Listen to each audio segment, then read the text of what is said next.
প্রধানমন্ত্রীর পদ থেকে পদত্যাগ করে বাংলাদেশ ছেড়েছেন শেখ হাসিনা।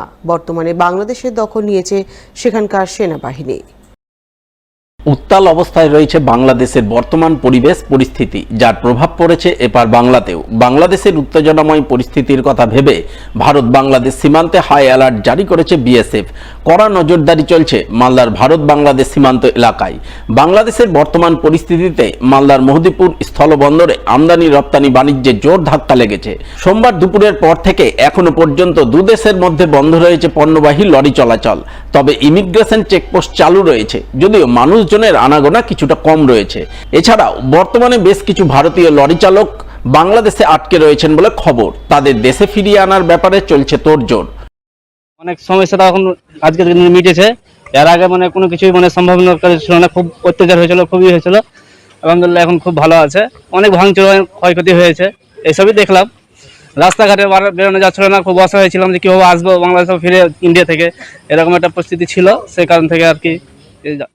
আমার নাম সিকান্দার শেখ, ঝাড়খণ্ড হচ্ছে বাড়ি। ঝাড়খণ্ডে কোথায় বাড়ি? এই সাহেবগঞ্জ। বলছি কোথায় গেছিলেন? মামার বাড়ি কোথায়? রোহনপুর। কি পরিস্থিতি হয়েছে ওখানে? পরিস্থিতি এখন খারাপ লাগছে। কি দেখলেন ওখানে? লোক তো জন দেখতে পাইনি, কিন্তু গাড়ি টাড়ি পুরা দেখলাম, অফিস গুলা ভাঙ্গা দেখলাম, বাস এতটুকুই। ভয়ের জন্য তো চলে এলাম না, ও দেশে কিছু জানি না, এটাই জানি কি প্রধানমন্ত্রী দেশ ছেড়ে চলে গেছে, এটুকুই জানি।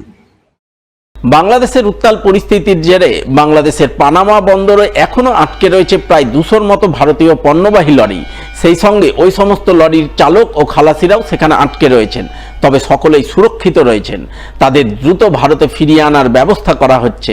সেই সঙ্গে দ্রুত দুদেশের মধ্যে পুনরায় আমদানি রপ্তানি বাণিজ্য চালু করার উদ্যোগ নেওয়া হচ্ছে।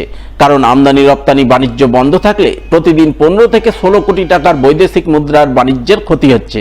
এছাড়াও 1.5 থেকে 2 কোটি টাকার শুল্ক আদায় মার খাচ্ছে। মঙ্গলবার এমনটাই জানালেন মালদার মহদীপুর স্থলবন্দরের কাস্টমস আধিকারিক। আতঙ্ক যে ভাবটা ছিল, দেখুন একটা পালাবদল হলে মানুষের মধ্যে একটা অনিশ্চয়তা থাকে, কখন কি পরিস্থিতি হয় বোঝা মুশকিল।